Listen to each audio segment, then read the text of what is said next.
ஒரு வார காலத்திற்கு முன்பு தாம்பரம் கூட்டத்தில் நீங்கள் பேசுகின்ற பொழுது இருக்கக்கூடிய 50-60 பெயர்களை அவர்களே என்று சொல்லிக் கொண்டிருக்கிறீர்களே, நீங்கள் அப்படி அவருடைய பெயர்களை எல்லாம் உச்சரிக்கின்ற போது உங்கள் எதிரே இருக்கக்கூடிய 500 பேர், அதிலே பலர் அவங்க மொபைல் இயக்க ஆரம்பித்து விட்டார்கள். மேடையில் அமர்ந்திருக்கக்கூடிய அந்த 50 பேரை நீங்கள் திருப்திப்படுத்துவதற்காக அவருடைய பெயர்களை எல்லாம் உச்சரிக்கிறீர்களே, இப்படி ஒவ்வொருவரும் உச்சரிப்பீர்களே, ஆனால் ஒரு கூட்டத்திற்கு பெயர்களை சொல்வதற்கு நீங்கள் 1 மணி நேரம் செலவழிக்கிறீர்கள். உங்கள் எதிரே இருக்கக்கூடிய 500-1000 பேரை பற்றி நீங்கள் கவலைப்படவில்லையே என்று என்னிடத்திலே அந்த தம்பி கேட்டார். அதனால தான் நான் ஒரு 10-20 பேரை சொல்லிவிட்டு ஓரிரு கருத்துக்களை உங்கள் மத்தியில் எடுத்து வைக்க ஆசைப்படுகிறேன். இன்றைக்கு பெருவாரியாக பெண்கள் வருகை தந்திருக்கிறீர்கள். பொதுக்கூட்டத்திற்கு பெண்களை அழைத்து வருவதில் அவர்களை கூட்டத்திற்கு ஈர்க்கக்கூடிய மிகப்பெரிய சாதுரியம் கொண்டவர் தான் அன்பு சகோதரர் சேலையூர் சங்கர் அவர்கள். ஒரு மாத காலத்திற்கு முன்பு இதே சாலையில் இருக்கக்கூடிய ஒரு பகுதியிலே அவர் மேடை அமைத்து இது போன்ற ஒரு பொதுக்கூட்டத்தை நடத்தினார். அந்த கூட்டத்திலும் ஏராளமான பெண்கள் கலந்து கொண்டு சிறப்பித்தார்கள். இங்கே பெருவாரியாக நீங்கள் வருகை தந்திருக்கிறீர்கள் என்று சொன்னால் இந்த ஆட்சியாளர்களுக்கு உங்களுடைய கோபத்தை காட்டுகிறது. உங்களுடைய எண்ணிக்கை ஸ்டாலின் அவர்கள் மீது நீங்கள் கொண்டிருக்கக்கூடிய வெறுப்பினை காட்டுகிறது. இன்றைக்கு நடைபெற்றுக் கொண்டிருக்கக்கூடிய ஆட்சி பெண்களுக்கு எதிரான ஆட்சி. மாண்புமிகு அம்மா அவருடைய பொற்கால ஆட்சியிலே கொண்டு வரப்பட்ட திட்டங்கள் எல்லாம் இன்றைக்கு ரத்து செய்யப்பட்டு விட்டது. எனக்கு முன்பு பேசியவர்கள் சொன்னார்கள், அது குறிப்பாக அன்பு சகோதரர் சேலையூர் சங்கர் அவர்கள் சொன்னார்கள், அம்மா அவருடைய அற்புதமான திட்டமான தாலிக்கு தங்கம் வழங்குகின்ற திட்டத்தை நான் 200 பெண்களுக்கு மேல் நான் வாங்கி கொடுத்திருக்கிறேன் என்று சொன்னார். அன்பு பெரியோர்களை நீங்கள் எண்ணி பார்க்க வேண்டும். கோலார் தங்கவயல் இருக்கக்கூடிய மாநிலம் கர்நாடகா. அந்த கர்நாடகாவிலே கூட பெண்களுக்கு தாலிக்கு தங்கம் வழங்கப்பட்டதில்லை. ஆனால் மாண்புமிகு அம்மா அவர்கள் தமிழகத்திலே இருக்கக்கூடிய பெண்களுக்கு தாலியிலும் தங்கம் இருக்க வேண்டும் என்கின்ற உயர்ந்த எண்ணத்தோடு கொண்டு வந்த அற்புதமான திட்டம் தான் தாலிக்கு தங்கம் திட்டம். இன்றைக்கு அந்த திட்டம் கிடையாது. வேலைக்கு செல்லக்கூடிய பெண்களுக்கு அம்மா அவர்கள் ஸ்கூட்டி வழங்கினார்கள். இன்றைக்கு அந்த திட்டம் கிடையாது. இப்படி பெண்களுக்காக கொண்டு வரப்பட்ட எண்ணற்ற திட்டங்களை ரத்து செய்து பெண்களுக்கு எதிரான ஆட்சியை நடத்தி கொண்டிருக்கக்கூடியவர் தான் இன்றைக்கு ஸ்டாலின் அவர்கள் என்பதை நீங்கள் புரிந்து கொள்ள வேண்டும். அதற்கு காரணம் பெண்கள் என்று சொன்னால் அவர்கள் எல்லோரும் அனைத்து இந்திய அண்ணா திராவிட முன்னேற்ற கழகத்திற்கு வாக்களிக்க கூடியவர்கள் என்கின்ற எண்ணம் திமுகவில் இருக்கக்கூடிய காரணத்தினால்தான் இன்றைக்கு பெண்களுக்கு எதிரான கோபம் அம்மாவுடைய திட்டங்களை ரத்து செய்வதன் மூலமாக வெளிப்படுகிறது என்பதை நீங்கள் புரிந்து கொள்ள வேண்டும். அன்பு பெரியோர்களே, 4.5 ஆண்டு காலம் இன்றைக்கு ஆட்சி நடத்தி கொண்டிருக்கக்கூடிய ஸ்டாலின் அவர்களுக்கு என்ன நடக்கிறது என்பதே தெரியவில்லை. அவருக்கு கீழே இருக்கக்கூடிய அமைச்சர்கள் எத்தகைய செயல்பாடுகளாக நிறைந்தவர்கள் என்று அவரால் புரிந்து கொள்ள முடியவில்லை. எம்எல்ஏக்கள் எப்படி செயலாற்றுகிறார் என்பதை அவர்கள் உணர்ந்து கூட பார்க்க முடியாத ஒரு பொம்மை முதலமைச்சராக ஸ்டாலின் அவர்கள் இருக்கிறார். எனக்கு முன்பு பேசியவர்கள் சொன்னார்கள், சட்டம் ஒழுங்கு சீர்குலைந்து விட்டது, தினம் தினம் கொள்ளை சம்பவங்கள் நடைபெற்றுக் கொண்டிருக்கின்றன, பாலியல் வன்முறைகள் இன்றைக்கு தொடர்ந்து பெண்களுக்கு எதிராக நடைபெற்றுக் கொண்டிருக்கின்றன. அதை பற்றி எல்லாம் ஸ்டாலின் கவலைப்பட்டதாக தெரியவில்லை. நீங்கள் எண்ணி பார்க்க வேண்டும். சுதந்திரம் பெற்ற இந்தியாவில் 4.5 ஆண்டு காலத்திற்கு முன்பு வரை இருந்த முதலமைச்சர்கள் மொத்தமாக பெற்ற கடன் 4.5 லட்சம் கோடி. ஆனால் இன்றைக்கு இந்த 4.5 ஆண்டுகளில் ஸ்டாலின் அவர்கள் வாங்கி இருக்கக்கூடிய கடன் 4.5 லட்சம் கோடி. சரி, இந்த 4.5 லட்சம் கோடியை கடனாக பெற்றிருக்கக்கூடிய ஸ்டாலின் ஏதேனும் உருப்படியான திட்டங்களை நாட்டு மக்களுக்காக கொண்டு வந்தாரான்னு சொன்னால் இல்லை. அலங்கார சொற்களின் மூலமாக இன்றைக்கு திட்டங்கள் அறிவிக்கப்படுகிறதே ஒழிய அதனை எல்லாம் சிறப்பாக செயல்படுத்தக்கூடிய அதிகாரிகளும் கிடையாது, ஆட்சியாளர்களும் கிடையாது.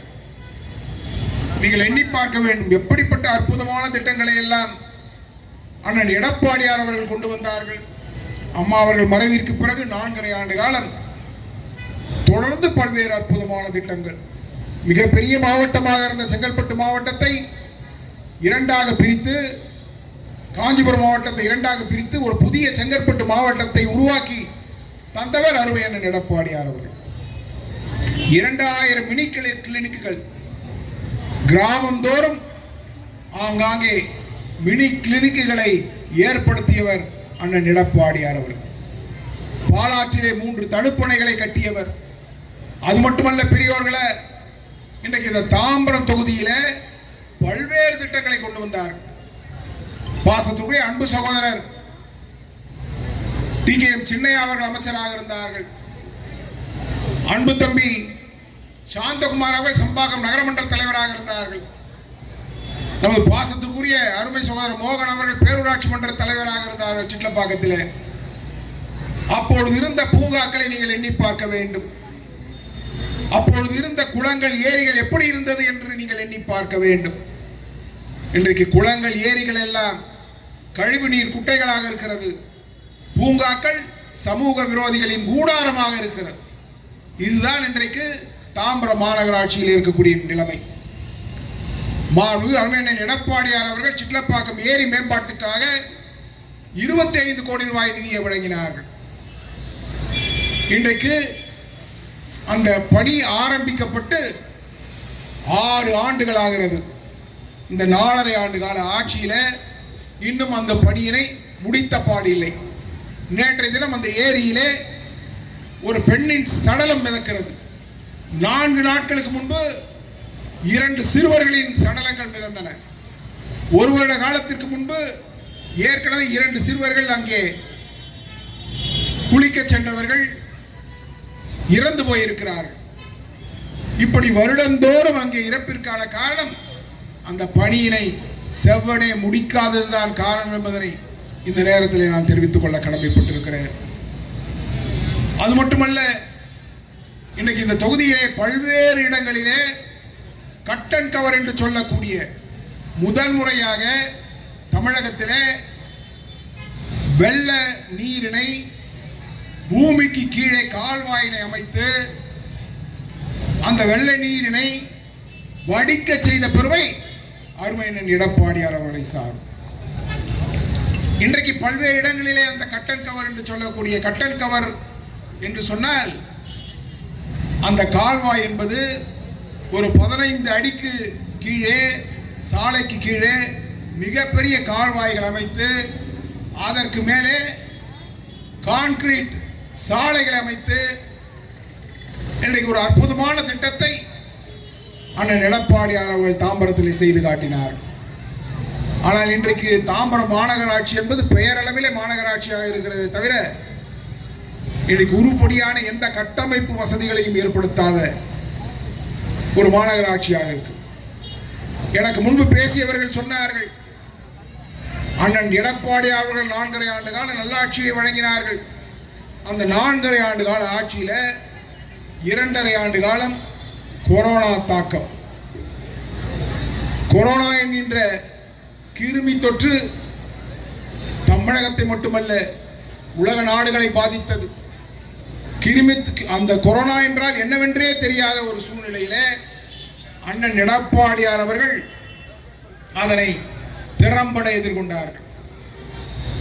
அன்றைக்கு மக்கள் நல்வாழ்வுத்துறை அமைச்சராக இருந்த மரியாதைக்குரிய அண்ணன் சி. விஜயபாஸ்கர் அவர்கள் ஒரு மருத்துவர். இவர்கள் இருவரும் இன்றைக்கு திறம்பட செயல்பட்ட காரணத்தினாலே நாட்டு மக்களை காப்பாற்றிய அரும்பணியை ஆற்றிய பெருமை மாண்புமிகு அம்மாவுடைய ஆட்சிக்கு.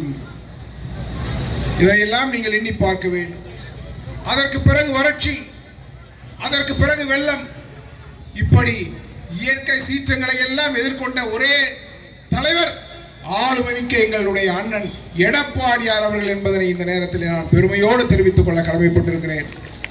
அன்பு சகோதர சகோதரிகளை, மாண்புமிகு அம்மா அவர்கள் இந்த நாட்டில் இருக்கக்கூடிய பெண்கள், இந்த நாட்டில் இருக்கக்கூடிய பிற்படுத்தப்பட்ட தாழ்த்தப்பட்ட மக்களுக்காக ஓயாமல் உழைத்தவர். அவருடைய அரசியல் வாரிசாக மாண்புமிகு அருமையண்ணன் எடப்பாடியார் அவர்கள் 4.5 ஆண்டு கால நல்லாட்சியை வழங்கினார்கள். ஆனால் இந்த 4.5 ஆண்டு கால திமுக ஆட்சியை நீங்கள் பார்த்து கொண்டிருக்கிறீர்கள்.